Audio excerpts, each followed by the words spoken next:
a customer wants to purchase equipment from the internet to save money. What is our suggestion with dealing with this? You take that equipment that the homeowner purchased and you install it. Well, guess what? Now you own the warranty on that. So what you need to do is just increase the cost of your labor, your installation, to cover all those additional costs. And again, if you don't win the job, that's probably not a job you wanted anyways, because you're going to end up losing on it.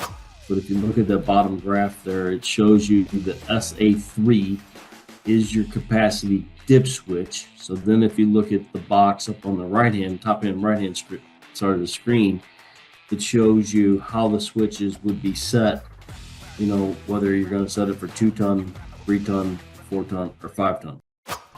Welcome to Talking Comfort Live, a show that reminds us just how cool HVAC can be by discussing today's hot topics in home comfort, from learning to laughing and sharing personal experiences to challenging the leading industry narratives. Our show goes deep inside the world of mini splits, heat pumps, and the inverter technology that brings efficient comfort to our products. And you can help us in our quest to make HVAC cool. We're looking for you to be a part of the show.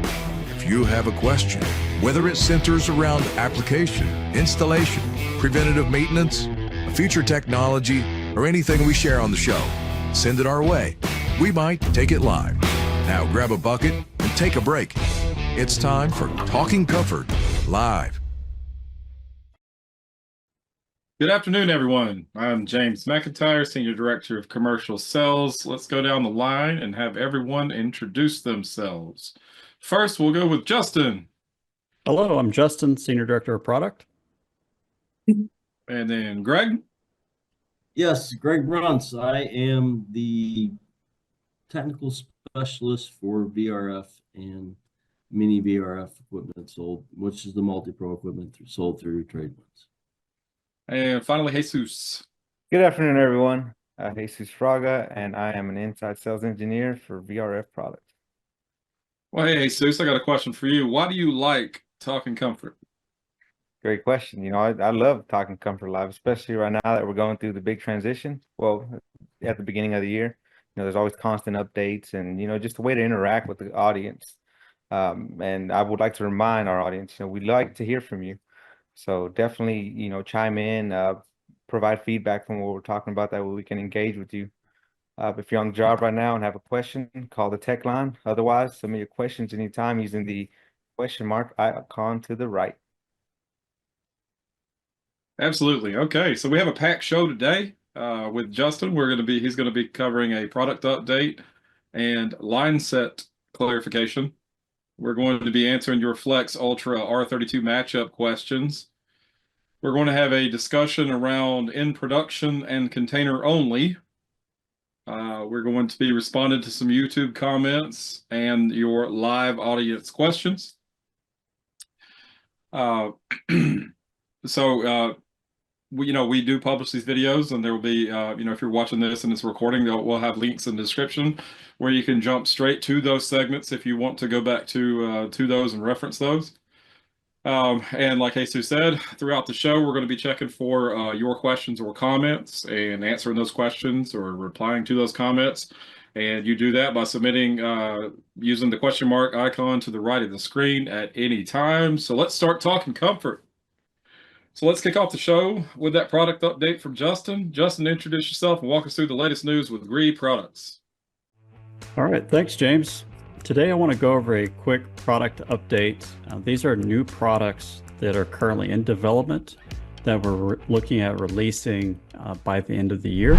So first I'll talk about our new R32 X Pack. New R32 X Pack, that's actually going to be ready for production at the factory by the end of the month.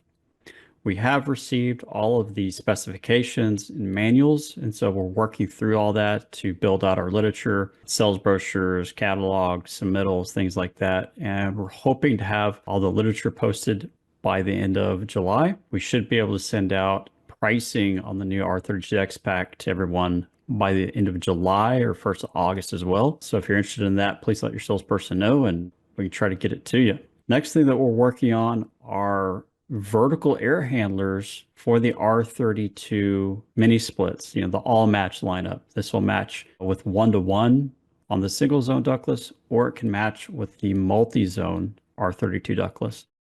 We're targeting to have production ready on these by the end of September, and that will be available in sizes 18K through 36K. And the cabinet sizes will be basically the same as the current FLEXX 2 to 3 ton air handlers. R32 multi, we're going to have a new 55,000 BTU multi-zone. Production for this is targeted at the end of September.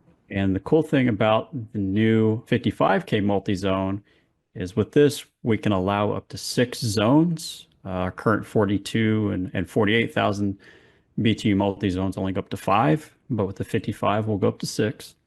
On the 55K, we'll allow up to 36,000 BTUs on one port, whereas the 48,000 down only allows up to 24,000 BTUs on one port. The new 55K will allow up to 3 tons on one port. So it's a very, very versatile unit.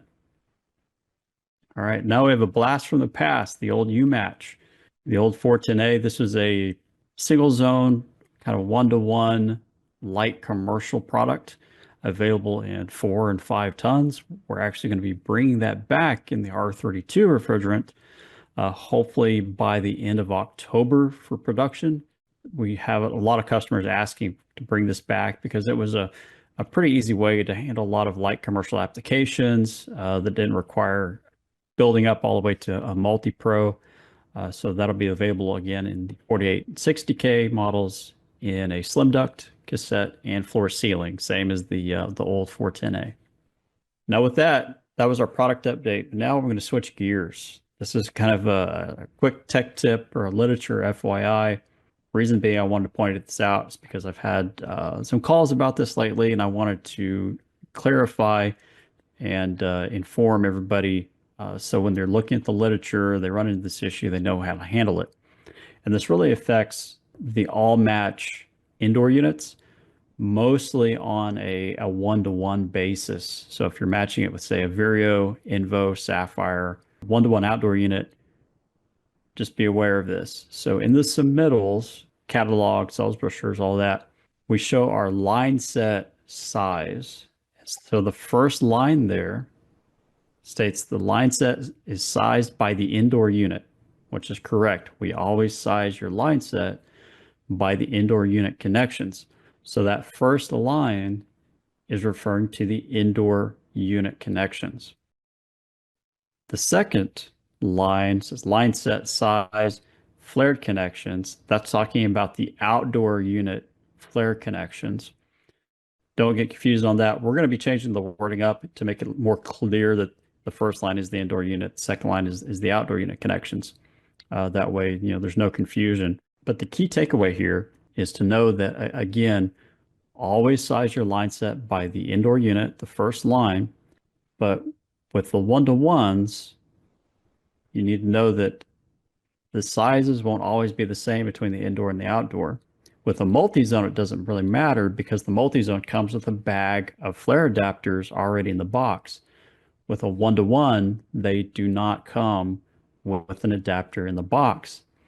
So if you run into a situation here, say a Vireo 12 outdoor unit, and you're pairing it with a 12K BTU cassette, the connections are different. On the indoor unit, you have 1/4 by 3/8, but the outdoor unit is 1/4 by 1/2. So you need to buy a separate 1/4 by 3/8 flare adapter for that application. So if you're doing all match equipment, just be aware of this, look in the literature and verify if you're going to need that flare adapter or not. Because again, one-to-one applications, they don't come with a flare adapter. They only come with the multi-zone. Quick FYI. Hope that was helpful. That's all I've got. Thanks, James. Back to you.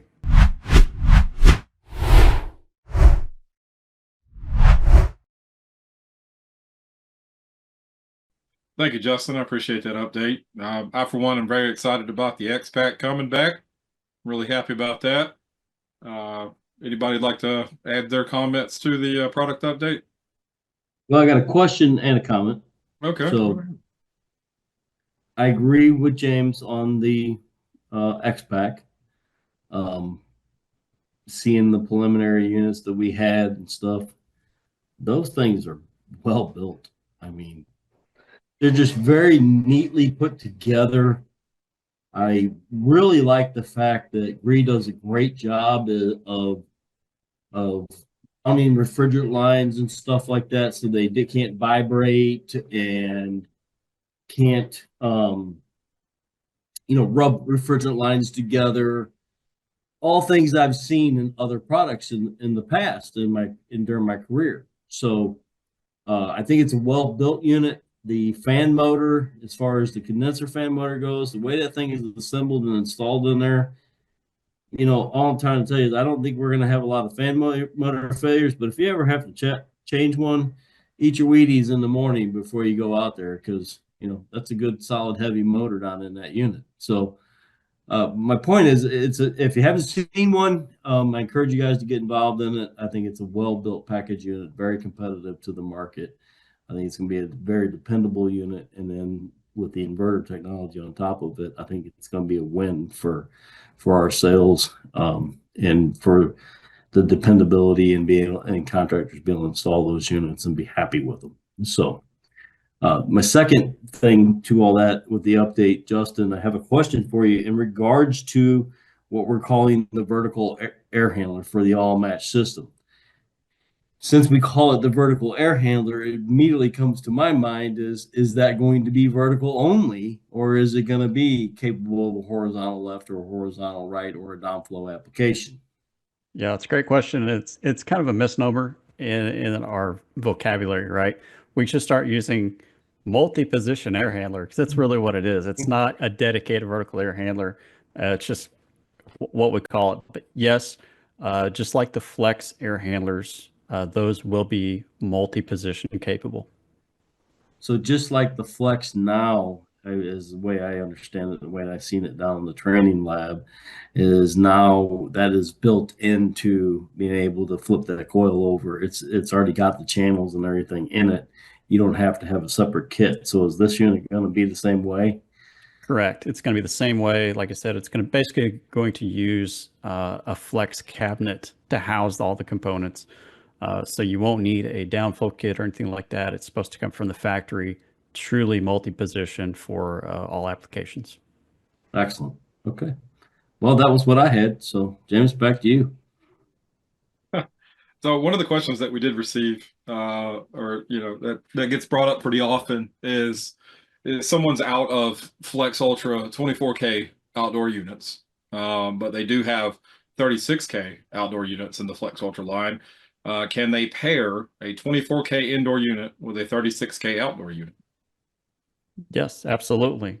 So as I kind of announced a couple months ago that we're going back to the dip switches and all that stuff on the FLEXX outdoor units, whereas the FLEXX Ultra kind of started out as a dedicated size type series, where you had a 2-ton outdoor with a 2-ton indoor.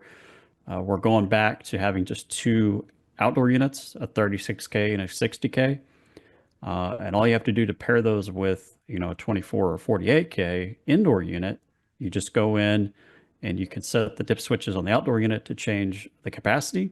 And then on the indoor unit, you just make sure that your airflow is set properly for your applications. And we may have a photo of the dip switches to pull up if we want to pull it up, just kind of show the walkthrough on that.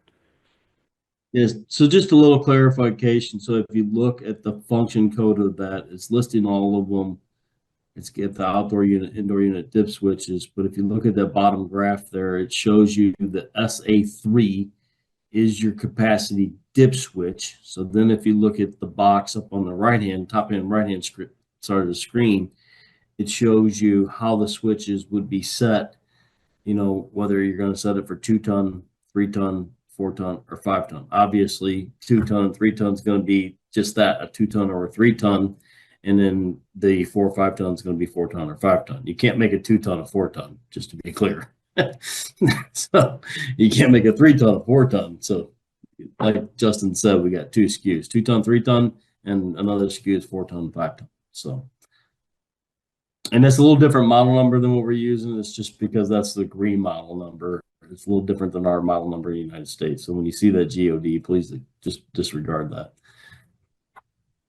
Well, that's good. That's good information. Yeah, so it's kind of just a return to if you know the flex that you've always loved and all that. So your 2 3 ton and then your 4 5 ton, and you set the capacity. What's the default? You know, if I get one of those in the future, let's say, you know, if I order if I order a 2 3 ton, is that going to be like an FXU 36, and then I can set it as a 24, just like how it used to be a FLEXX 36? Okay, all right. Yeah, so it should come default from the factory. You know, the FXU 36 outdoor should be default to 36, and same on the 60. So if you need the smaller size, like a 24 or 48, then you would need to go in and change the capacity. Gotcha. Okay. Now that makes all the sense in the world. I know that customers have always, you know, one of the high points of what they've liked about it. You know, from a distributor standpoint, definitely, you know, lowers the amount of equipment they got to have in their inventory. But even for the contractors, you know, if you got, you know, if you're going to have a couple systems at the house that you are back at the shop that you want to, you know, like if you have to do an emergency swap out, you know, this is the kind of system that you could use for one of those. You know, you don't have to have a whole warehouse back at the shop for the equipment. Um, do we have any other questions that have come in? I do have a question that came in. Okay, well, just as a reminder, it's the question mark icon to the right of the screen. So go ahead and issue your ask your questions or issue your comments. Go ahead, Greg. All right. So James, we got several questions, and I think this first question's kind of right up your alley. It's kind of long-winded, so bear with me. First, the comment was, love that you guys do these live talks. First time joining live. Production question, or product question, sorry. Separate from Cool Automation, GREE also offers the following gateway models: an AME30-24E6M, Modbus Mini Gateway B, and an ME30-24D1BM Modbus and Bacnet Gateway. Three-part question regarding the above gateway models. Do these gateways work with MultiPro R32? For one, let me give you all questions at once. Yeah, no, actually, yeah. Let me go ahead and answer that one. Yes, for the ones that are listed for that, yes, they would work with MultiPro R32. Okay. And then configuration manuals for these gateways appear to be missing from GREE Comfort and GREE commercial websites. Where can they be obtained from? That's a good question. We can get those uploaded. I will say that we have shifted focus away from those gateways. Look, I'll tell you why. Okay. In the past, when we've had someone order one of those Bacnet gateways, it is strictly a Bacnet gateway, or it is a Modbus gateway. So the only interface that you have at that point is whatever user interface the building management system, like that company, is going to build. And what we continue to run into was that Bacnet gateway or that Modbus gateway does not give you a user interface at all. It absolutely, like from a configuration standpoint, you've got a configuration menu. You know, you dial into that, you set that up, you report whatever points that you want to report. It reports all the points, and then a user interface expert would be someone who then takes those points and programs those points and maps those points to a handmade, I guess, if you will, user interface at that point, right? And the issue that we've run into in the past is that somebody will purchase this thinking that that's Bacnet, right? That's going to be a Bacnet user interface. You can log into that. A customer can look at that. They get the information from it and all that kind of stuff, right? The reason why we use the Cool Automation is that you can do both. You can do Bacnet, Modbus, any kind of building automation system that you can really come up with, even ones not used here in the United States at all. But it also provides a standalone user interface right out of the gate. You know, like you can download an app from your phone or log into a website on the computer. And then you've got that user interface, you've got those data points, you've got all of that, right? So it does both, you know? So if there is a misunderstanding on the commercial standpoint, if there's a misunderstanding about what they're going to have, like if it's not being tied into an existing building automation system, and the only thing that would be on the building automation system is just strictly like air conditioning equipment, highly recommend using the Cool Automation products in that case. so that, you know, what the building owner or developer or whoever it is, they likely are expecting to be able to control their things and monitor their items or their products remotely. They'll have that option if that's the option they want to use. So you've got both. You've got something on the site that'll do Bacnet or Modbus or LawnWorks or whatever, but also a standalone user interface. You know, that's kind of that's why we've shifted focus away from those products. If we have someone that absolutely from, you know, soup to nuts understands that only gives you a way for our system to talk to a building automation system, I don't have a problem with that. But, you know, that's where we've kind of run into that problem before, and that's why we, you know, shifted our focus toward the Cool Automation products. So James, with that said, just to kind of reiterate a little bit further, what about, you know, Cool Automation cost versus doing a Modbus Right. menu? So yeah, so we do have quite a few options on the Cool Automation side, you know, if we're looking for a more cost-effective solution. The solution itself, I mean, I don't want to go, I mean, there is one product that we could use there for every single job, but that would be, of course, the most, well, it would be the most expensive option that we've got, you know, like a Cool Master Pro. It can do anything and everything you could possibly ask for the largest job sites all the way down to the smallest job sites. But we have other options through Cool Automation that would be far more cost effective. But I mean, to be frank, to be honest, the gateways that can come from GREE, they do almost nothing but, you know, that conversion. And so, yeah, they're for cheaper, you know, or let's say more cost effective or whatever, right? So they can be less expensive, but like I say, they completely lack the features and stuff that most customers seem to expect when they purchase something like that. So I mean, from a control standpoint, from a, you know, remote monitoring, we've got all kinds of different options like G Cloud and you know, various options like the GMV CGA01 can handle up to 6 different systems. The Cool Master can handle systems. I think it's 16 systems up to 128 indoor units. The Cool Master Pro does 16 systems up to 256 indoor units. I mean, there's quite a few steps there, you know. And if you've got questions on that, if you're looking for a cost-effective solution, like what our recommendations are, we will be happy to give you those recommendations via our greepro@twclimate.com email address, or reach out to your sales rep for more answers. So then lastly, along with that is, okay, so then the third part question was, where can Modbus register list and Bacnet object list be attained for these gateways? From the manuals for those gateways. So, you know, we can provide those manuals. We would like to do those, I guess, by request, but, you know, if we got enough demand, we can go ahead and get that uploaded to the website. We're currently going through an update for the GREEcommercial.com website to be able to provide more of that information. So, you know, if you've got a request for that, we can send those manuals. That's not an issue. So, Jeremy, specifically for you, if you're wanting those manuals, we can get them to you if you just send us an email at GREEpro. What is it? GREEpro@twclimate.com. Yep. GREEpro@twclimate.com. And then also, if Jeremy, if you want to put your contact information in there, I can send a follow-up email after this. So, there you go. All right. All right. A few more questions rolled in. We might as well get after them. So, James with Omega Air, this question's he asked, and James, I'm going to tell you right off the bat, I don't know that we can really answer this question for you, but we'll throw it out there anyway. Will Baker Distributing have the X-Pack? We don't control what our sister companies stock and don't stock, but I believe and maybe Justin, you can elaborate on that. I think they intend on stocking them, but I don't know that for sure. Have you heard? I haven't heard. You know, if you want them to stock it, push them.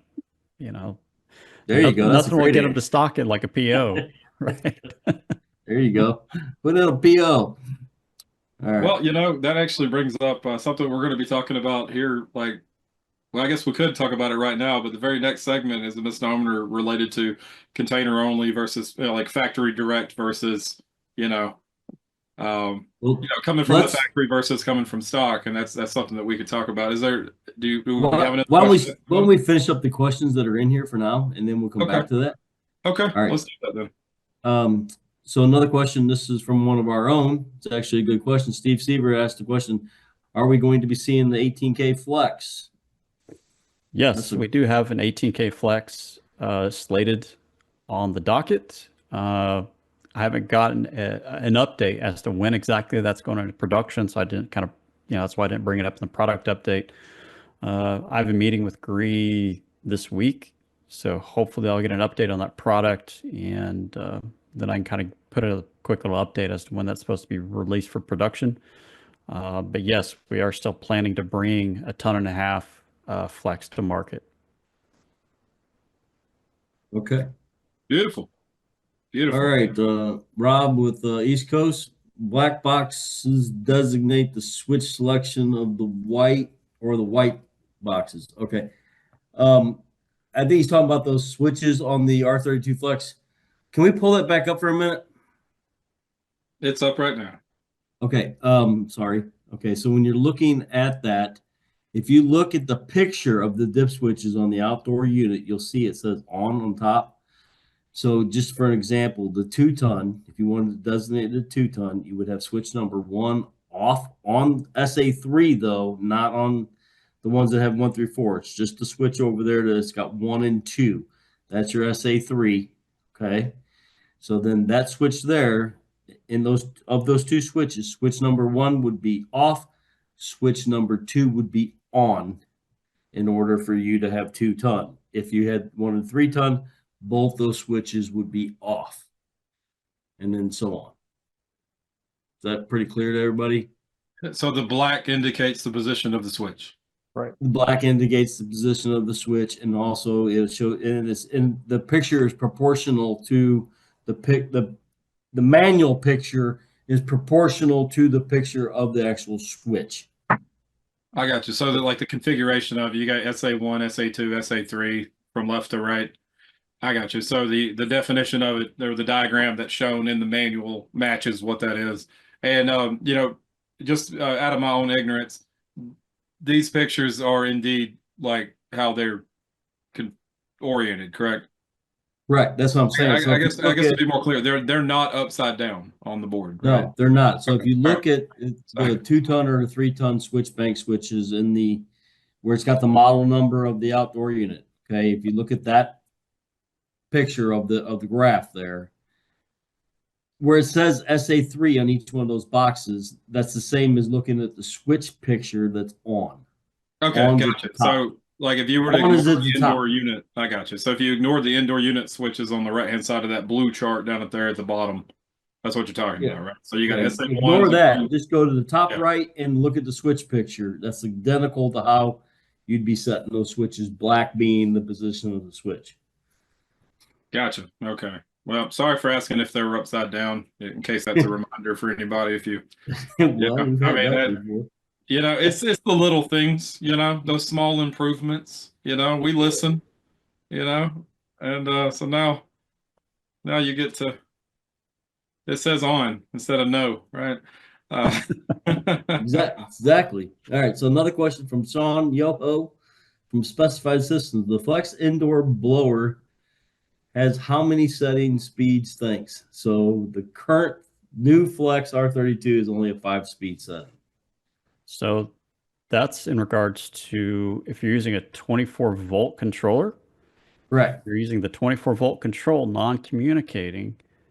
You have 5 options or 5 speeds. However, if you use the new RS485 control, the WK010WC1, you set it up for communication, then you unlock the variable speed capability of that indoor blower.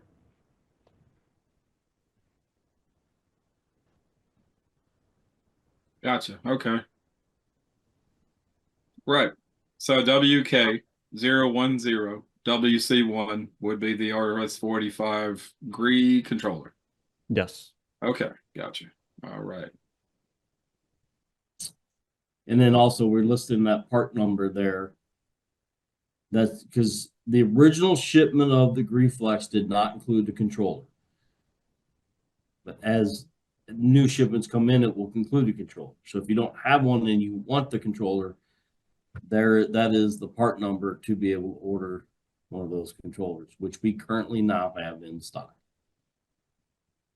Yeah, I did want to add something about that controller.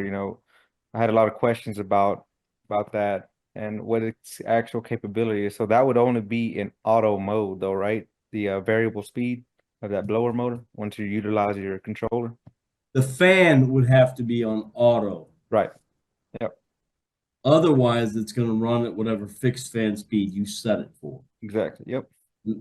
And it gets the variable speed by what it's reading off the inlet and outlet temperature sensors on the coil. When you have it on auto, it will adjust accordingly. A lot of people want to think that variable speed means it's going to deliver whatever CFM they set it for, regardless of static. The static goes up, the blower ramps up higher. That's not the type of variable speed we're talking about here. This variable speed is based off the temperatures of the coil. It will adjust and load on the coil. It'll adjust the speed of the blower. So it's a little different world. When you're talking Right. inverter-driven equipment, we're talking a different world anyway, right? Yeah. So, I mean, from a terminology standpoint, I mean, I think one of the tough delineations, right, is that when we're talking blower curves versus the blower speed, right? We've got separate blower profiles, right? Do we know if we're using the GREE wired controller, right? Do we know if we're setting up digitally, right, the blower curve, like a blower curve setting through that wired controller, or if the dip switches will be used to determine that blower curve? Not the given fan speed when it's running necessarily, but the static pressure curve and the static pressure CFM curve itself. Sorry for using my hands, but do we know for sure? What was that fancy word you just used? Blower curve? Delineation? Yeah, delineation. I'm sorry. I don't mean to distract you with my $5 words. Man, I heard that $5 word, and then I couldn't concentrate on anything after that. Okay, so what I'm saying is like the difference between okay, so on multi-pro, right? When I'm setting up the blower curve, I'm not setting up the low speed, medium speed, high speed, like what speed it's going to run at depending on load. I'm setting up the blower curve, and then that blower curve is going to change what that low speed is, what that medium speed is, what that high speed is based on static pressure.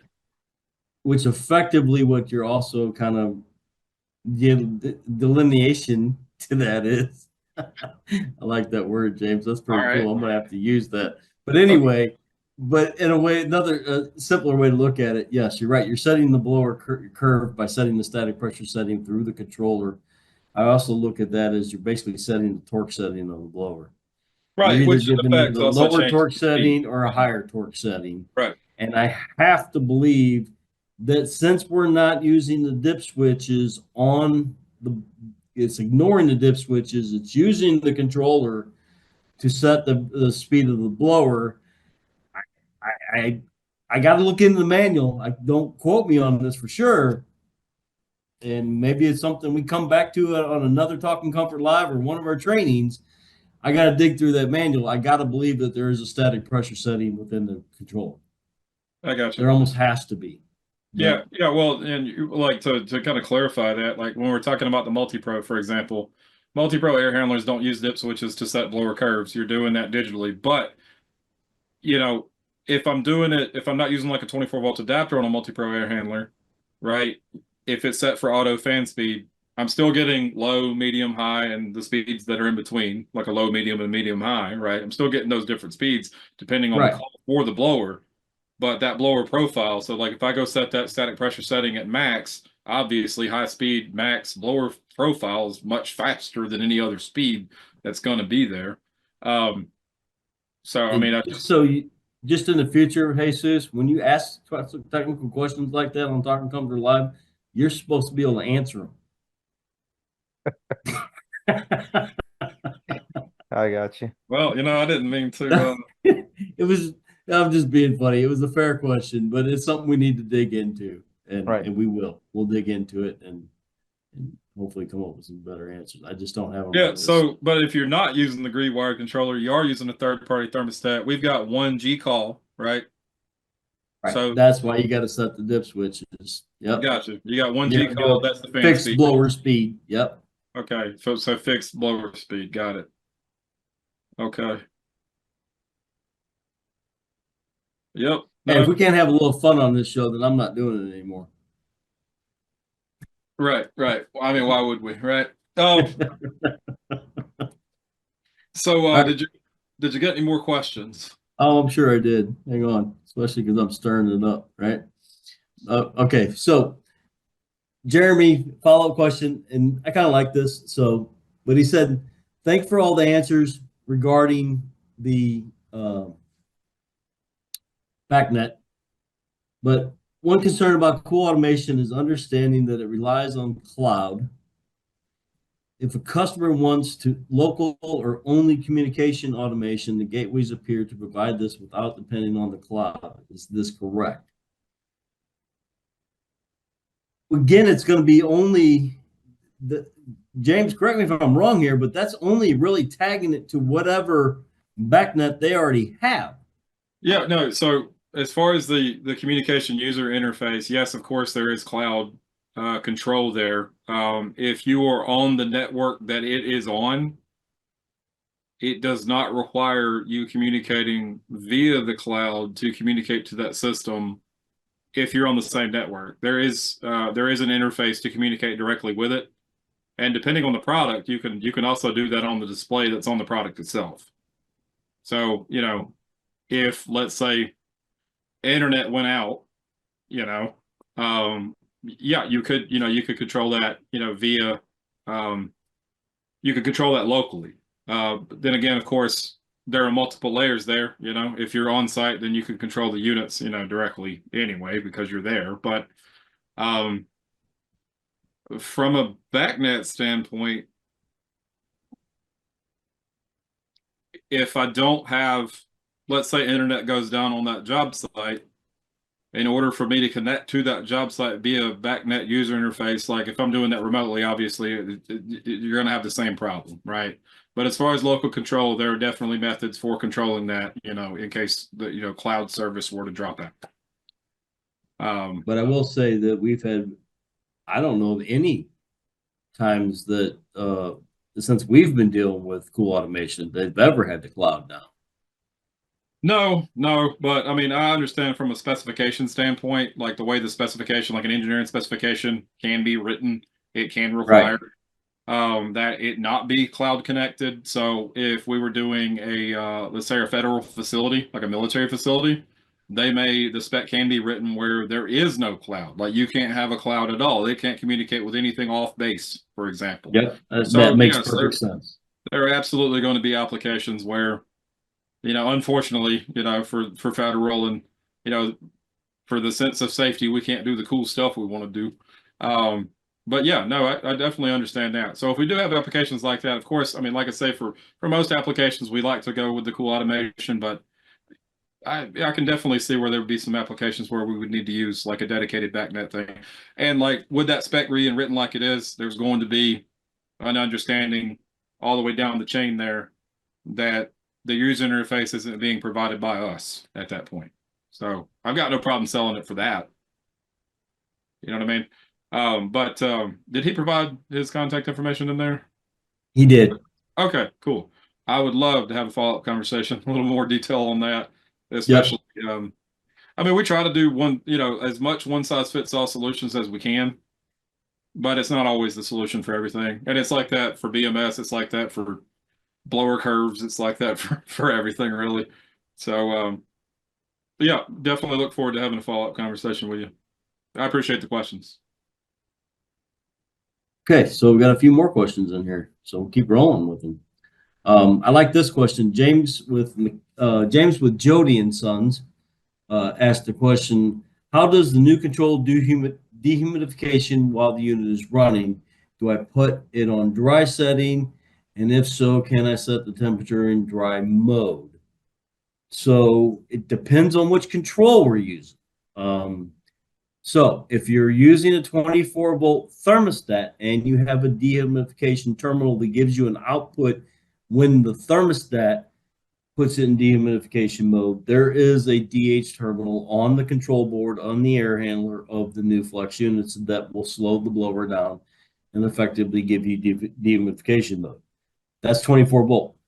When you get into the GREE controller, Again, it's been a little while since I got a chance to mess around with that controller, but I do believe it's just like the mini splits. They call it a dry mode, and you can set it to dry mode, and I do believe you can adjust the temperature. Again, that's something else that we need to dig into the manual and give you more, more confident answers. I wish I could give you more confident answers than I have right this second. So, and then Willie with mechanical, that's all it says anyway. His question is that GREE controller WK010C1 have Wi-Fi capability? I believe it does. Right? Keep going here. Yep. Mega air conditioning. One more question. I've encountered a few customers, and we're not going to get into that. Never mind. That's about pricing and price competition stuff. And don't believe this is the right platform for that. Don't you agree, Justin? Yeah, talk to your salesperson about that. That's That's not gonna be in a broadcast like this. We're not talking about price competitive type things. Okay. Another question from James' buddy Troy Rudd from Tom Barrow Company. Can the GREE Bacnet Gateway do both IP and MSTP, or is this limited to only one? You guys are killing me. It is Bacnet IP only. It is not MSTP. So far, the what is being offered right now is Bacnet IP, Modbus, and LAN. And if you've never heard of any a couple of those, then don't worry about it.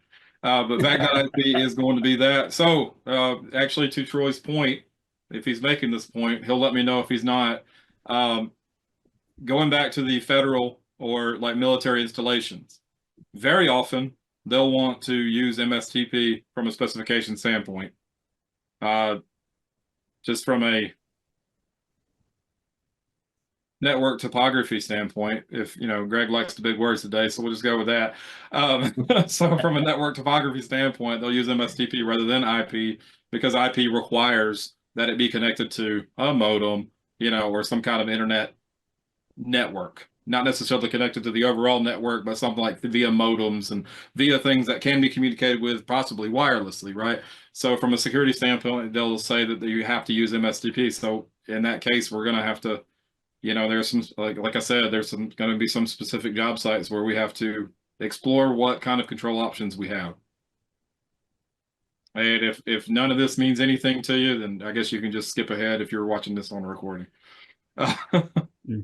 Hey, Jesus, before the next Talking Comfort Live, we got to get out a dictionary and come up with some cool words.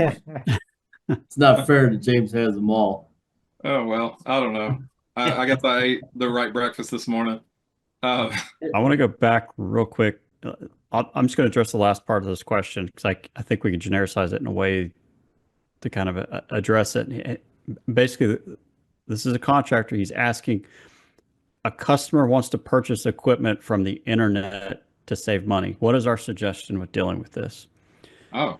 So what I'll say is, the average homeowner doesn't understand what it takes to run a business. They don't know everything that goes into the overhead, right? So I've had contractors in the past, what they'll do is you'll just up their labor cost. They'll roll in what they lost on the equipment into their labor costs and charge that. And if you don't get the job, well, you don't want that anyways, because if you take that equipment that the homeowner purchased and you install it, well, guess what? Now you own the warranty on that. You're the one who installed it. You put hands on it. It's your problem now. So what you need to do is just increase the cost of your labor, your installation, to cover all those additional costs. And again, if you don't win the job, that's probably not a job you wanted anyways, because you're going to end up losing on it, right? So if you have customers coming to you wanting you to install equipment that they purchased, cover yourself, right? Because you don't know where they purchased it from, if that was a reliable source. You just don't know. So my suggestion is make it worth your while or walk away. Justin, that's a great answer because, that, again, you don't know where it came from. You don't know if somebody else has already had the box open and been messing with it. You may put the whole thing in and it not turn on at all. You just don't know. I mean, there is a lot of reputable internet sales companies out there. I'm not saying there's not. But when you're supplying the equipment from a known supplier that you deal with, you can stand behind that equipment because that distributor's standing behind it with you. Right. So there's a lot. You got some good points in there. Well, there's So- something to be said for a brick and mortar location. You know, it's hard to pick up and move. A URL, not hard to change. You know, really not hard to change at all. I mean, I'll tell you what, I've explained this before, especially with like brands of mini splits that you've never heard of, that kind of thing, right? To be frank, if Justin and I pooled our money together and decided we wanted to bring in our own brand, call it J&J or something, right? Whoever's the first J is up to us to decide, okay? But call it J&J. We decide we want to throw a sticker on it, you know, that kind of thing. We save up enough money, we go get a loan, we buy a container worth. Well, you know, if things don't work out that great, then all of a sudden we're trying to sell them as cheaply as possible. That's where a lot of that comes from, that thought process that they can go get a really good price on the internet. That's where it comes from. And, you know, I jokingly said in the past when somebody says, well, so-and-so, whatever brand I've never heard of, is offering it for this much. And I go, well, get 200 of them. See if they've got them. You know, because that may be like basically just a liquidation, going out of business type deal. You know, there's always going to be some, you know, one of those things out there. You're a brick and mortar location, you're a business owner, you're there, you're going to be there, you're not going anywhere. You want to make sure that the people who are the manufacturer are also not going to go somewhere too. You know? You know, so if a homeowner thinks they can save money doing that and they can find somebody that'll do it for $100, you know, I guess let them. Don't be the one that's doing it. Just to be clear to our audience, you know, if J&J decided to do that, you guys don't have to worry about the competition because all they can afford between the two of them is some window units. Ain't that the truth? Yeah, we'd have to share container space with someone else in that regard too. So we wouldn't be buying a whole container worth, I can tell you that. Yeah. Yeah. Now you throw some Jesus money in there. Yeah, Man, you might be able, story. You know. you might be able Right. to fill a container then. Yeah. Well, let's for now, let's move on to the misnometer, which I think relates to a lot of what we're talking about already. So let's take a look at our handy dandy misnometer. What are we reading this month? Our misnometer says container only means I have to order a full container myself to get the product. Well, if you decide to use J&J product, yes. But but what does that mean? Let's let I think Justin might be the most prepared to answer something like that. Does that mean I have to order a whole container worth of that product? Like if I want a certain product, do I have to buy 250 or whatever might fill that container? No, it doesn't mean that. And really, there's three ways to order this product. And I'll preface this by saying this is more geared towards, you know, our distributors, not the contractors who might be watching. So every now and then I send out an updated sheet showing our stocking profile, and that lets everybody know what SKUs that we stock and which SKUs are what we call container only. And what that means is we just don't stock those items readily in our warehouse. They have to be ordered directly from China. There's three ways you can go about this. One, as a distributor, you can do a container direct program yourself. You know, just order a container full of equipment. You can order a container full of just that SKU that you want, or you can order just a couple and mix it in with the container that you order. Now, there's some optimization and stuff that has to take place. You might not get the exact numbers, but that's kind of a weird deal in the back end. So you can order full container, you can order a partial container, or we have a special program, and there's a documented policy out on this. If you want to give us a PO for 10 R32 X packs or whatever it might be, and say, please bring these in. Well, you gave us a PO, guess what? On our next container order that we do from the factory, we'll bring in 10 X packs just for you. So that doesn't mean that you have to order a full container of the product. So there's many different ways you can go about doing this. So if you have any questions, feel free to reach out to me, or what I would really suggest is talk to your salesperson, and they can kind of walk you through the process. But again, something being labeled as container only you don't have to buy a full container of just that product. If they Right. need help filling a container, as long as they leave enough room for one of those little mini trucks, James would be all over that. He'd help fill that container as long as he gets a little electric mini truck in there. Yeah, I mean, I haven't sat in one yet, so I don't know if I can actually fit in one, but I've always wanted one. So just let me know. Um, no, I think that's a great point. I mean, it also relates back to what we were talking about with, I mean, we've got a whole heck of a lot of stuff that are available to us, and I mean, we do an unbelievable amount of work to ensure that we have the things that you want, the things that really move, and that if we carry a bunch of stuff that you don't want, it costs money to house all that stuff, and if we ensure that we always have the stuff that you want, we can pass those savings on to you, right? That's how that works, right? But Yeah. so there's always going to be things that are on offer from the factory that may not be like the most common or most in demand product. And then sometimes suddenly we've got a whole lot of demand for it. It's like it catches on and they run with it and they go, how do you not have an unlimited source of one-way cassettes, for example, or something like that? I know that we ran into that with Multipro. They sat there for a little bit and then it's like everybody called each other and they went, hey, let's all order one-way cassettes all at the same time. 'Cause that's what it felt like anyway. Um, then again, we've also had products like the floor sealing unit that we offer through the Multipro and VRF channel. The floor sealing cassette, floor sealing unit was a product that definitely has great applications. One of my favorite units. The air throw on it is freaking amazing. I don't know if freaking is a word I'm supposed to use on this, but I mean it's really great. It's great in a lot of applications. But there are a lot more applications that maybe people don't want that, So it's just a bit of a slower mover. So what we will have is a job site that requires, let's say, 20 of them, right? Maybe we don't have 20 in stock. So in that case, a lot of it would be container only. But if we're talking about a job that requires 20 of them, we probably have some time on that job before they're actually needed. So, we end up with some lead time on stuff like that. But I mean, you guys understand that. You got stuff that you stock too, whether you know it or not. It's either on your truck or it's not. There's a lead time there, right? um, but any more questions that have come through? I believe there has been. Okay. Because I mean, the Just next segment's my favorite segment. So, so one of the next question came in from James from Omega Air. It's kind of a follow up to what he said before. He said he did appreciate that answer about the pricing thing. He said increasing labor costs is a great idea. What is GREE's warranty policy when equipment is purchased online? So I can answer that.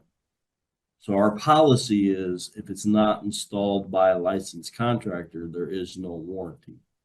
So when it's an online purchase, or I've said this before in other broadcasts, we sell through Home Depot and stuff like that. The agreement is it still has to be installed by a licensed contractor. So we need proof of purchase and we need a proof of the install invoice from when the unit was installed. They can't provide that, showing that it was installed by a licensed contractor, then there is no warranty because it's not a do-it-yourself unit. When a right, do-it-yourself unit, buy a do-it-yourself unit. We don't support or sell those. right. Like I bought a do-it-yourself electrical panel. We'll see how And that his house hasn't burned down yet. exactly. Awesome. It hasn't done it, not yet. But if it does, it's on me, right? Um, okay. Yeah. Any other comments or questions came through? No, that was the last one that came through so far. Okay. Just as a reminder, it's the question mark icon to the right of the screen. Without further ado, we're going to talk stay heated or chilled out. And it looks like Justin might be heated. So what's this about what in production means? Can you tell me more about what you're heated about? Oh. I didn't know we were actually going to take this as like a serious topic for one of these, but this is really aimed more towards internal sales team people and maybe some distributors. But what I'm talking about, new products. and I talk about when they're ready to order, when they're ready for production, etc. A lot of people seem to think that 3 months before that, we'll have all the pricing, all the specs ready, and that you can submit orders for it. And that's not the case. And it's also not the case that we have it sitting in the warehouse, right? When I talk about things being in production or ready for production, that means at that point, the factory will allow orders to be placed for that equipment. And when I say have an order ready for it, to be placed for it, that doesn't mean the factory has a whole bunch of them sitting in a warehouse ready to put on a boat. It's not the case. It's never been the case. You can submit a PO, then it goes through us, then it goes to the factory. And then once the factory gets that PO, then they will gather all the materials they need to build that product, and then they will start building it. And 30, between 30 to 45 days later, then they'll have all the stuff produced and be ready to put on a ship. And then once it's put on a ship, it'll get here about 3 months later, depending on where it's going. So again, when I talk about in production or ready to produce, that only means the factory has the capability of making that unit. It's not already made. It's not already sitting in a warehouse. It's not already on a boat. That's the point where you can actually submit a PO for the product for it to be produced. So asking us for, giving us orders 3 months prior to the production date does no good. I mean, great. I'm glad you're excited about the product and everything. We are too. But sending us a PO 3 months before it's ready, that PO is just going to sit. There's nothing we can do with that until the factory is actually truly ready to produce. And also, if the information's not on the website, submittals, brochures, manuals, and all that, probably a good chance that we haven't even got the information from the factory yet. So asking for submittals on something that's not even ready for production,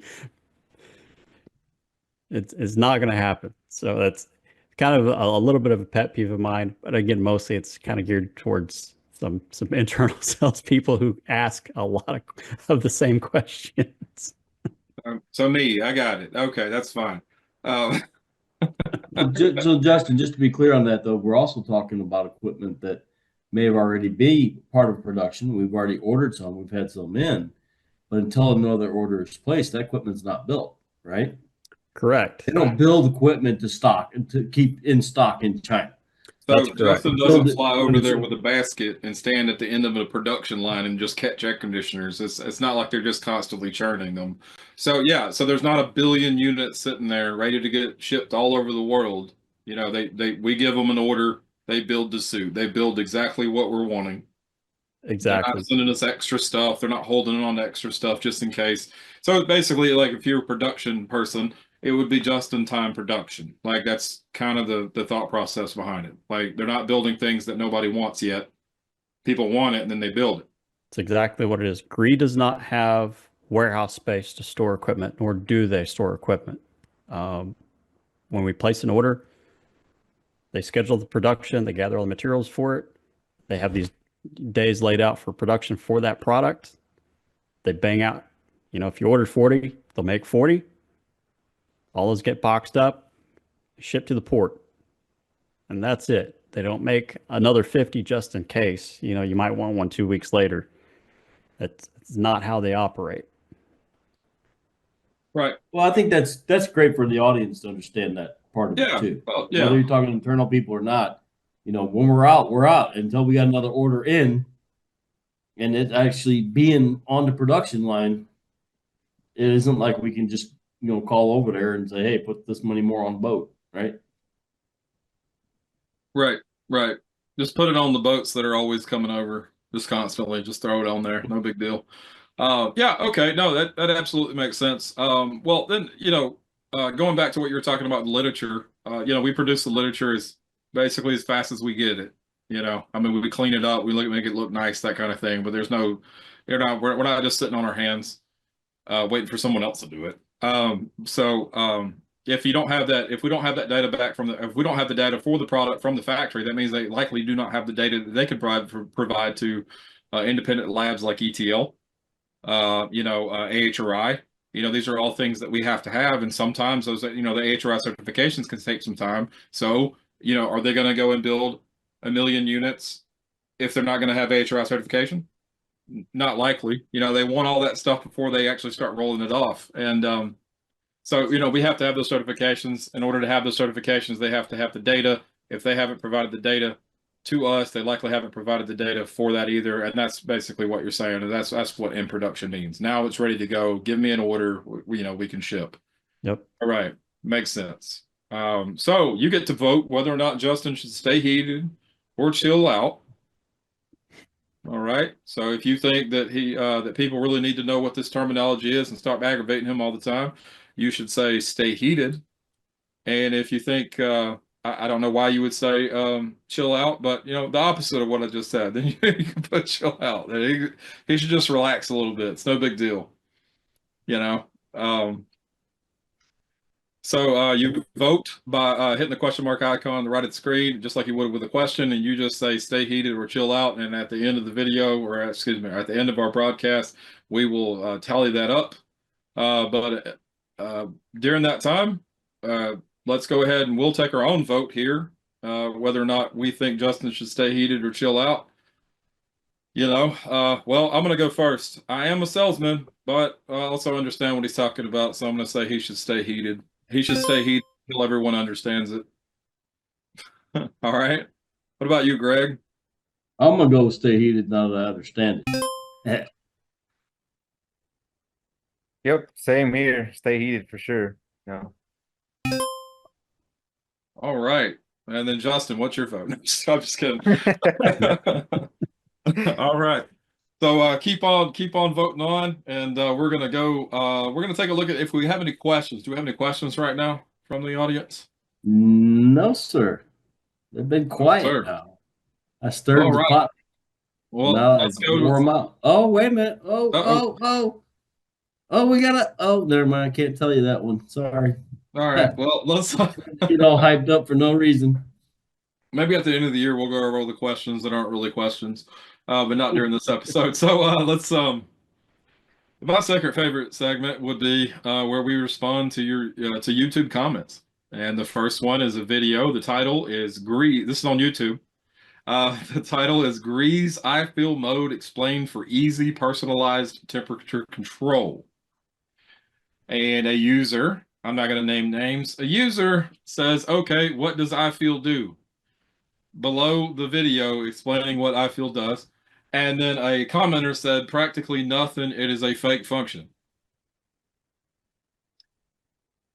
Okay, well, first off, it absolutely does. The video goes on to explain exactly what that does and how it can be used and how it can solve some issues that you might have. But I guess the simplest explanation is that it effectively takes the sensor reading, a temperature reading at the remote itself, and then applies an offset to the temperature reading. It says, okay, your remote is 72 degrees, and then says, hey, unit, I don't care what you're reading up there, it's 72 degrees right now. And then every 10 minutes, it flashes at the end of that remote and tries to communicate with the unit.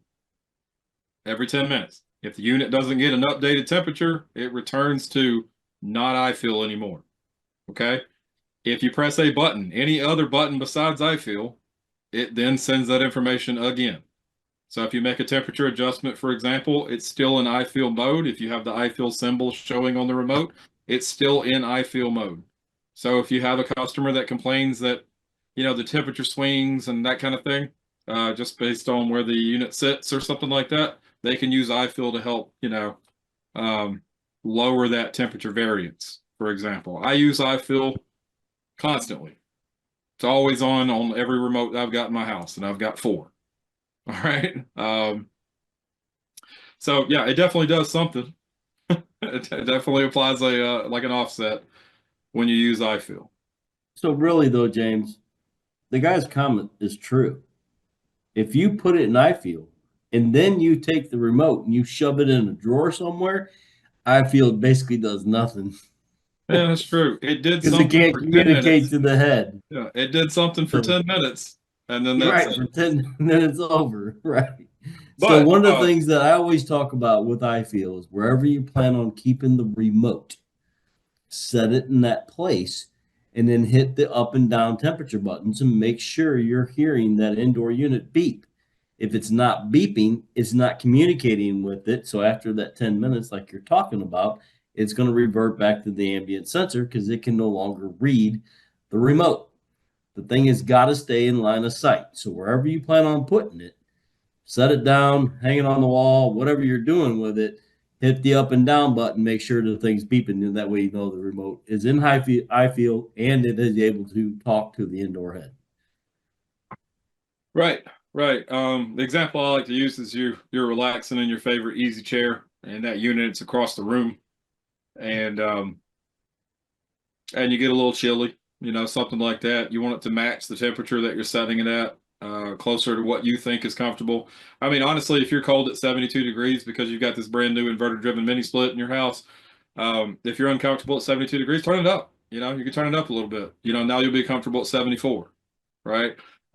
You don't have to say, well, my house is set at 72, therefore that's what temperature I'm comfortable at. You know what I mean? You can make a mental adjustment there, but sitting there in your favorite easy chair, you got your end table, got your snacks and all that ready to go. You rotate that remote, hit a button like Greg said, the unit beeps, you put iFeel on, it's going to control to that temperature that remote is sensing. So if you set it for 72, if that remote says it's 72, it's no longer going to be cooling. As soon as it gets a little hotter, now it's going to be cooling.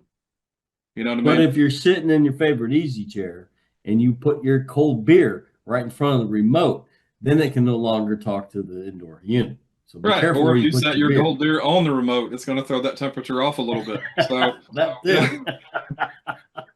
you know, until that beer gets warm. And, I don't know. At Greg's house, maybe the beer never gets warm. I don't know. But, Not my cup. all right. So the next one is going to be titled the FLEXX Ultra R32 Product Update. New features, thermostat options, and setup tips. A user says, what communicating thermostat model works with the RS485? And we have a screenshot of that one. If we can just go ahead and put that on the screen. I'll go ahead and start with the digits. It's WK-010WC1. So For let's that. just be clear too, guys. It has to be GREE's RS485 controller. It isn't like you can just get a third-party RS485 controller and hook it up to that unit expected to Right. work. Right. Oh, and then also from a thermostat manufacturer standpoint, if it says it works with everything, well, they're not the ones who determine that. All right. So, okay. So, that answers that question, right? And Okay. then again, the model number is not going to allow you to order it. So the ordering part number is that GREE GREE NC 207 00410. Yeah, I think we actually set up the model number as an alias. Yeah. So you should be able to pull it up in our system with the model number too. So hopefully that'll eliminate some confusion. But yes, the part number is typically what you'd use to order it. Okay. All right. Let's take a look at questions and answers. Or, excuse me, Oh, let's take a look at questions or comments.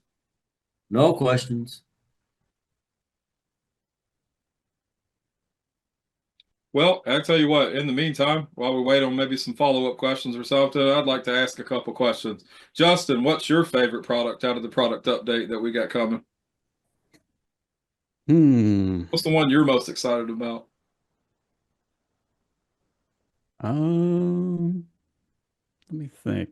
Probably the newest multi-zone. I think the 55K with the capability of going to 6 zones and then being able to do 3 tons on a single zone versus 2 on the prior models. I think that's a big improvement on the product line. So it gives it a little more flexibility, a little more capability. And then if you just want to use, you got 55K BTUs. If you want to use that on a job where you need 3 tons in a big conference room, then you get a little office on the side. You need another 18K. It's a great versatile little unit. Right. Okay. No, that makes sense. So if you had, I guess you're going to have that connection ratio, right? You'll have that connection ratio like 135, 150, something like that, right? So if you did, could you do through 3 tons maybe on that 55, or is that? We haven't got any specs on it, so I can't say for Okay. sure you know, what we can do as far as the connected capacity and the ratios and all that stuff. But I would assume that, if it follows the same path as everything else being like 135%, you could probably do that. Now, if you do hook up 2-3 tons to it, you're not getting 6 tons of capacity out of it. Right. Yeah. You'll Yeah. only get, the rated capacity depending on your temperatures and all that. Right. I got you. But basically, at max, you would expect to get 55, like at the 90, at the AHRI rating, right? Typically, yes. Gotcha. Okay. But I can think of a few applications where you might want, maybe you don't want two giant 3-ton units, but maybe a couple wall mounts or something like a diner. You want to throw a couple wall mounts on there. You don't have to necessarily use two outdoor units in that case. Right. Like we've seen a lot of cases where you don't have the breakers, the breaker room in the panel, where like I only got one breaker room, like one size breaker. What can I use? Well, in that case, you could use that, if your amperage is good. Yep. Uh, you could use that and that would work out and you don't have to violate National Electrical Code. It's a little joke for some of you guys out there. Yeah, how about Jesus? Did we ask you if what you're excited about on that product category or the product update? Yeah, I'm pretty excited about the air handler now that it's going to come with the all match. So we're kind of going back to how it was before. So that's pretty exciting. Pretty. What's the smallest air handler on that we're going to be offering? All the new vertical air handlers. Yeah, Uh, I believe it's going to be 1 ton. gotcha. Oh, on the new multi-position air handler. Yeah, on the new multi-position. Gotcha. Um, And we yeah, need to okay, change so that 1 ton. name. So okay, but that actually brings up a good point. What is I mean, we've had the 9 and 12 thousand BTU air handler on the multi-pro category for a while, but on that, typically, I mean, you've seen a lot of applications where they took, a ton and a half, because that's effectively the smallest anybody really offers from an application standpoint. Multifamily, that kind of thing. Ton and a half, if you did a heat load calculation, likely might not even be what you need. Maybe you could use a 1 ton, and then now you're offering something that maybe other people aren't offering. Now you've got a 1 ton, fully variable speed, system to offer. So yeah, I agree with you. I think there's a lot of applications that could be used. Really do. All right. Well, any more questions come in while we were discussing that?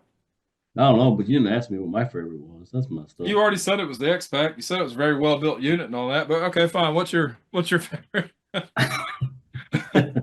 What's your new favorite? There you go. Well, his wasn't covered in the update anyway. So the one I was thinking of, what I was thinking was, I'm really excited about all these sensor alarms on these units so that, when that thing has a leak in it, it sets off this loud buzzer, and then the contractors get called in the middle of the night because their customers screaming at their air conditioners, buzzing like a foghorn. I think that's just brilliant that we decided to do that on not just us, but across the board, put these loud Oh, alarms yeah. in the air conditioners. I think it's great. Well, they are required by the authorities. I just no, just being funny. I'm like, I can't imagine that it ever being an issue, and the fact that we have to put leak detection sensors in the units to begin with is, I just want the guys out there installing and servicing this equipment that, we're as frustrated with having to have them in there as they are. It ain't like we're all about them, but we got to follow code. We got to follow restrictions. They're in there because they have to be. Right. Well, when they took the vote, when they asked Justin, "Hey, what do you want to do?" Right? Yeah, it's not UL giving directions or anything like that. Right. Yeah, Justin, why did you do this? I'm okay with everyone thinking it's Justin. That's fine. But yeah, it's adjustments that we're all having to make. And, just remember, at least I guess what we're trying to say is that, we're kind of in the same boat as far as that too. Like we have to make adjustments too. There are challenges for us just like they are everybody else. It's I wasn't trying to get rich off of A2L sensors. I can promise you that. You know. Yep. All right. So Hell, we while went we were, R32. We're not trying to get rich off the transition, right?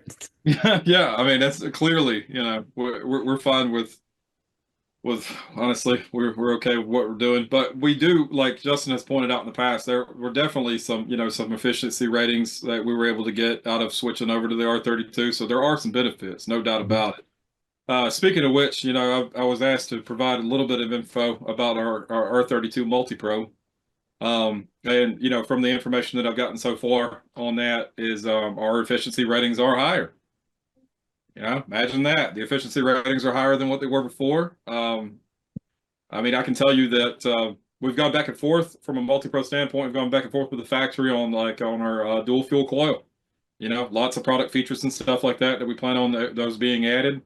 We're still looking for a date on the dual fuel coil, but on the 3, 4, 5 ton, 3 ton, 4 ton, and 5 ton multi-pro R32 that is in production and on its way right now, along with wall mount units, one-way cassettes, multi-position air handlers, the 8-way cassettes. All of that is on its way right now. So still have the same ultra heating capability that we've always had,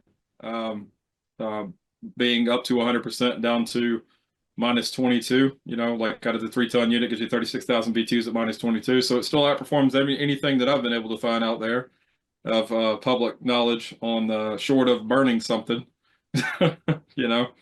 So best heat pump out there, and we've only made it better. well, Okay. and along with multi-pro, the next question kind of goes right in with that of another thing that we've asked GREE to improve. So let me get right to that question, if that's okay with you, James. Sure.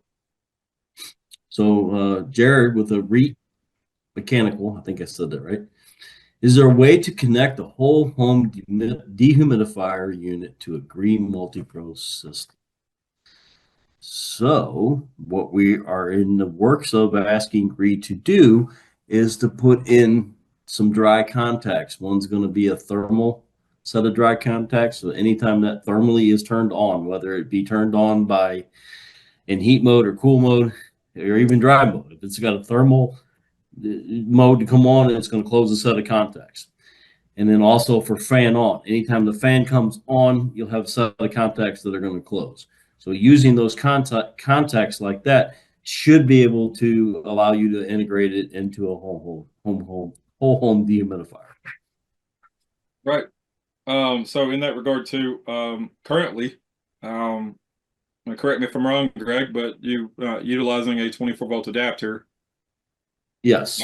Using a 24-volt adapter, using your favorite thermostat, and if it has an interface for the whole home dehumidifier or whole home humidifier, depending on where you live, there is a way for the system to work together in that regard. Correct. We use a 24-volt thermostat, use a 24-volt adapter, and then we can integrate a whole house dehumidifier. Right. But we are attempting to do that as a built-in product feature, so just make it that much easier. Correct. In the field. All right. Any other questions? So another one come in, and this is about our new contractor assistance app. It says I use my iPad to scan the contractor assistance app. It takes me to the same web page that says I must scan the QR code. It never takes me directly to the app to be able to download. I'm guessing he's talking about the new. I'm sorry? It's because the app is not going to work with the tablet. It will work with a smartphone. Okay. Okay. It's not integrated for tablet use yet.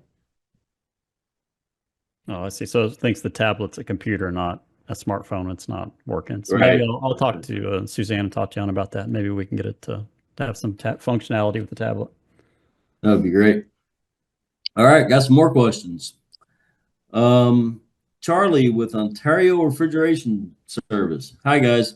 Do you have a certificate or training installation for GREE ACs. We don't, not that I know of, we don't have a certificate or any way of saying, hey, you've done this class. They may be able, if they go to GREE University and take some of those courses, they may be able to print out something at the end, but I'm not sure on that one either. That we'd have to come back to that one. Yeah, I think in the past we were able to print out certificates and stuff, but I don't think the trainers are doing that these days. Right.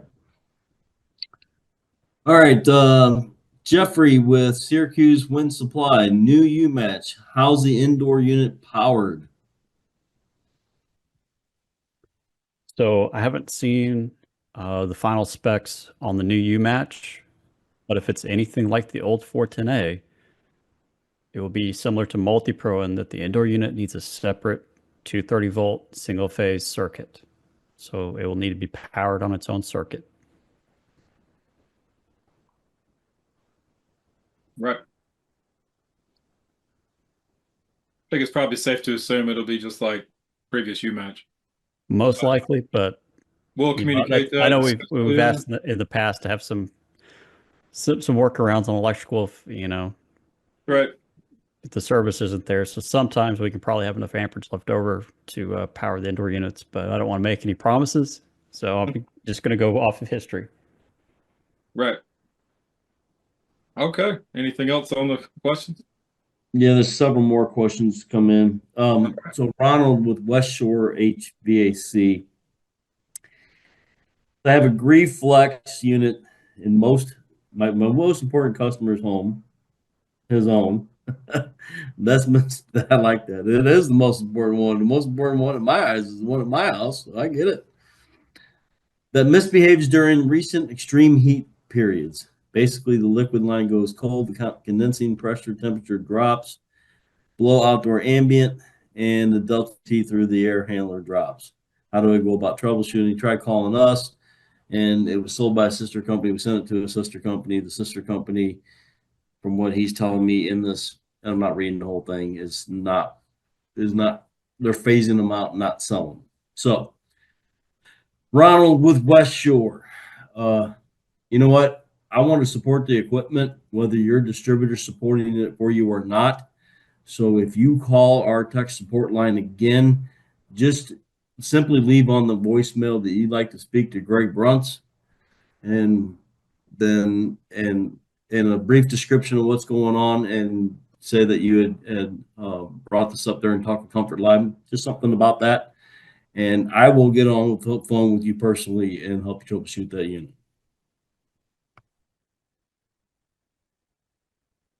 Right. Jared Schenkel with a REIT Mechanical. I have difficulty mounting mini split wall cassette unit thermostats on the wall. In the manual, it shows a wall box, but the wall box does not come with the ceiling cassettes.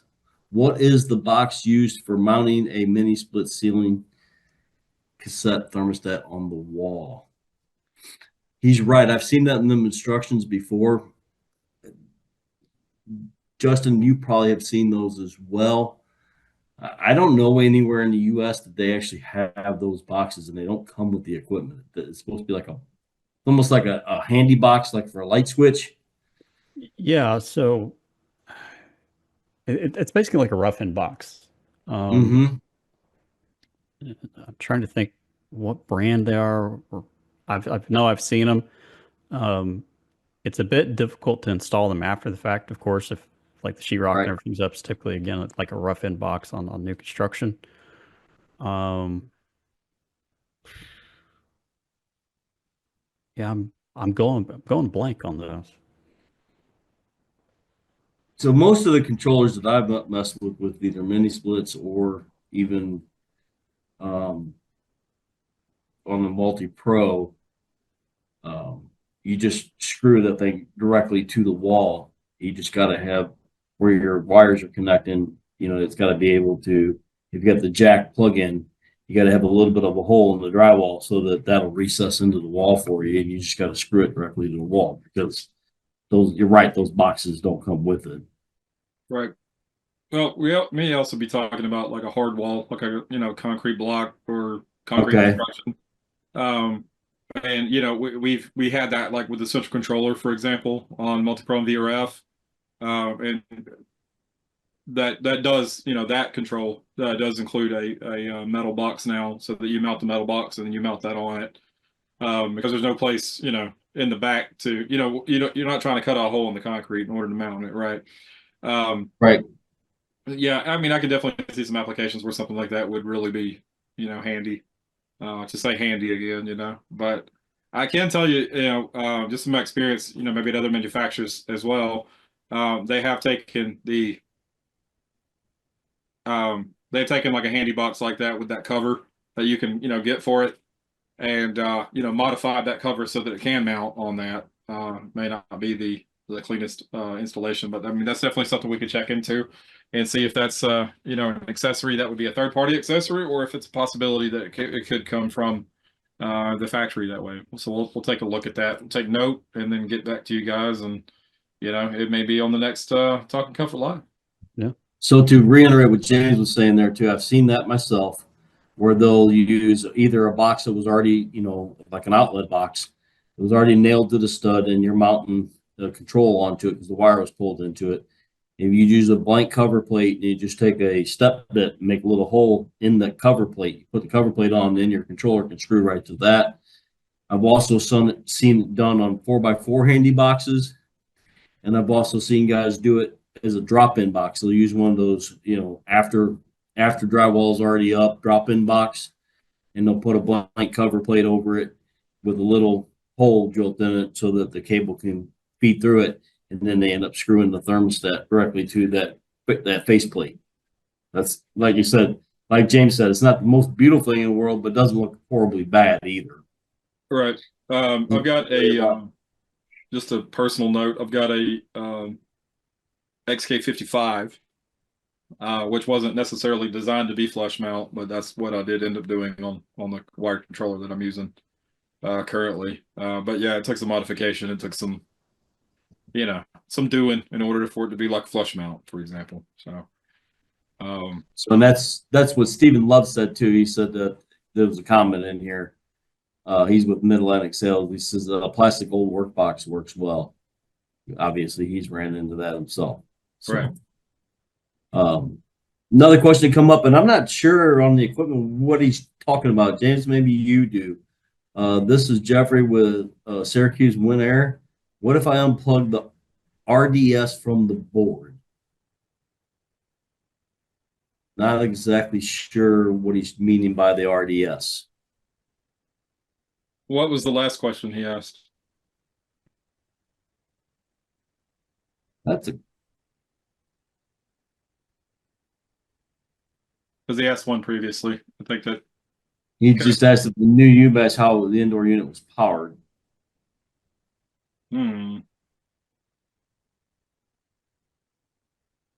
That's a good question. Yeah, I'm not sure. So Jeff, if you're still tuned in, if you could elaborate on that question a little bit, we're a little perplexed on what your question was there. So, all right, got another question from Jared with Elite Mechanical on GREE Multi-Pro or VRF. Is there a setting to change so the EV closes fully when the unit is off versus standard 30% open or whatever it is? I can tell that some units overcool because the EV is not fully shut. For the VRF, we have decided to use the branch selector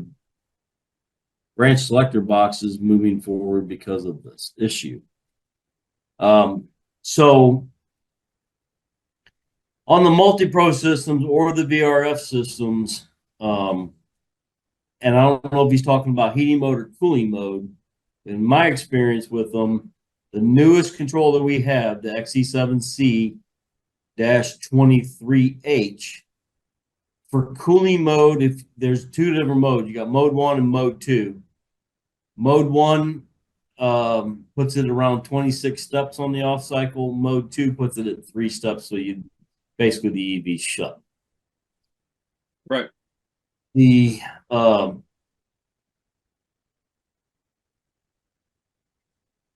In heat mode, though, that it doesn't follow that same thing because it needs to be able to bleed refrigerant into the other coils, even though it's a system that's not running, but the fan should be off. So you shouldn't be overheating the room in those instances.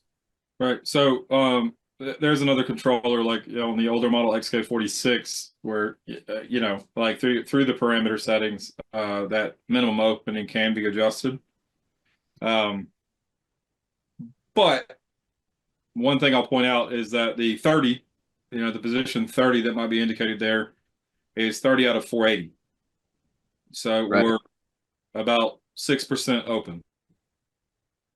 So from a max capacity standpoint, at 30 pulses open, you're looking at less than 1,000 BTUs, namely 720 BTUs, that would be provided to that space from a cooling effect standpoint. So if we are offering fractional tonnages and it's still overcooling the space, it may be that from a heat load calculation, I'm not, just throwing it out there. From a heat load calculation standpoint, it may be that the unit that was used, or what we have seen, at least in the past, is the unit that was used is far more capable of the capacity than what the heat load calculation would indicate. So, there's a couple different things that we can do, not just changing the minimum opening on the EV. There's capacity settings that we can do. There's, capacity limitations that we could also do in order to help mitigate something like that. Since it's already put in, right?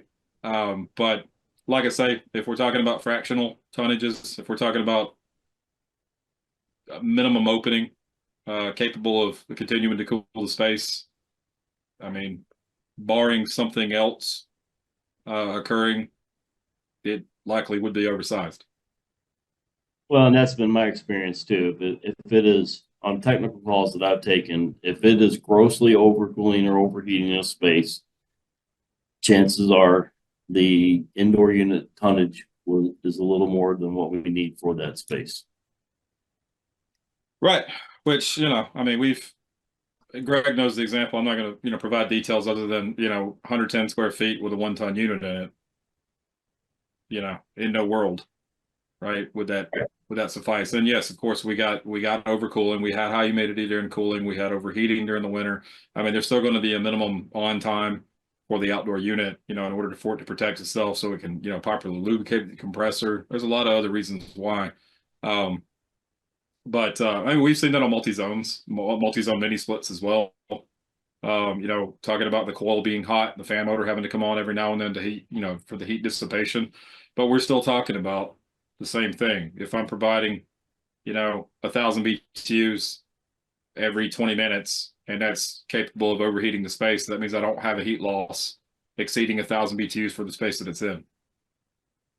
Well, and that's one thing I say to guys all the time in training and in phone calls. One thing the GREE units, just like any other inverter-driven units, will teach you is a whole lot of patience. These units are not bang on, bang off units.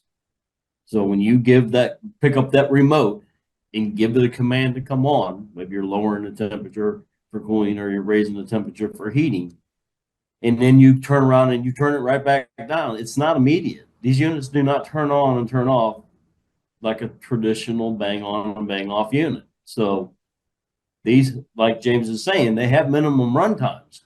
So a minute, because it's got to run for a little bit to the main board's got to digest the information that it was given to decide what to do next. And so they're never going to be on and off. They're not designed to do that. Inverter driven units get their efficiency and their ability to do what they do and be as efficient as they are by staying on and maintaining temperature. That's what you want. So on the branch selector boxes or mode boxes, there's also that with the solenoids that open for cooling versus the solenoids that open for heating. When it no longer calls for cooling, it doesn't mean that the solenoid will close, but that solenoid may likely still be open. We still have capacity that needs to be distributed. We have refrigerant that has to go somewhere. If it's connected to a 6-ton outdoor unit, You know, I can do hot gas bypass. There's a lot of things that I can do from a minimum standpoint. But if I'm running one unit, like let's say a 5 or 6 or 7,000 BTU unit on a 6-ton outdoor system, it does need to, you know, still distribute some of that excess capacity somewhere, and that would be the reason why. So I can't guarantee that a solenoid on the mode box is going to close, meaning that it's no longer going to allow any distribution of that refrigerant during that time. Right. So, but like I said, we can adjust. I wouldn't recommend adjusting multiple units, you know, during its thermal off cycle to a minimum opening. I would never recommend doing that. It would absolutely be a case by case. Like if you ran into an issue for a particular zone, that's when I would use it. But if it's occurring across the system, then you know. Let's see here. Got a note here. Unplugging the RDS and an A2L system might trigger safety shutdown and activate. Okay, so RDS, is that going to be in relation to the A2L?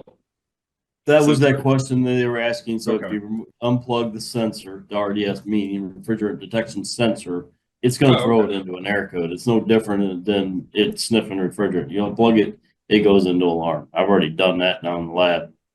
Oh, why would you test that? No, you know, just see what happens, right? Right. Okay. So it has like a keep alive. Like it's basically saying I'm all, you know, like I'm always sniffing, I'm always searching, and if you don't, Right. if you can't talk to me, then I'm kicking the blower in like I've gone out. Right. And the outdoor unit won't run. Oh, well, the outdoor fan might, but that compressor is going to shut down right now. Right. So Yeah, that whole outdoor fan might, that's something to keep in mind regardless. Even if you got thermo off, there are other things that can bring that outdoor fan motor on, including the inverter board being hot. So, you know, just from a safety standpoint, like, you know, I like to include some safety tips here and there. Just because you don't have thermo on does not mean that fan motor is not going to come on. I mean, you can get away with it a few times, probably. You could get hurt, but perhaps more importantly, you could break something. So there's that. All right. All right. Any more questions? I think that wrapped them up, but let me just double check. Nope, that was it. Okay. Any other comments or anything from you guys? Just about the stay heated or chill out. Oh yeah, yeah. Okay. Let's take that final tab there. I don't know what the final tab is, but I know who won. It was Nobody all said stay chill heated. out. Everybody said stay heated. Stay heated. Okay, Justin. Right again. 100% every time. So yeah, all right. Everybody said stay heated. So stay heated, Justin. Be mad. It's good to know the people are on my side. There you go. There you go. You have so anytime you have to argue again internally, you can say, look, I've got witnesses. All right. Everybody says that I should be mad. All right. I'm completely justified. It's a righteous anger. Yep. All right. Well, I'll tell you what, I think it's a good time to go ahead and wind it down. We went a little bit over today, but I hope you guys had a good show. Hope everybody enjoyed it. You learned something. You lived, you laughed, you loved, whatever. All right. That's all for today's episode. We'll see you next month, which is obviously going to be the first Wednesday. That's August 6th. And future note, our training season starts September 10th and 11th. Don't forget the Contractor Pro Service app is available for you from your smartphone at greepros.com through your browser on your smartphone. And then finally, remember, at GREE, we're by your side. Please like or subscribe to our channel at GREE Comfort on YouTube and head over to greecomfort.com/training for more tips and tricks and all the information you need to help you out in the field. And that was a good show.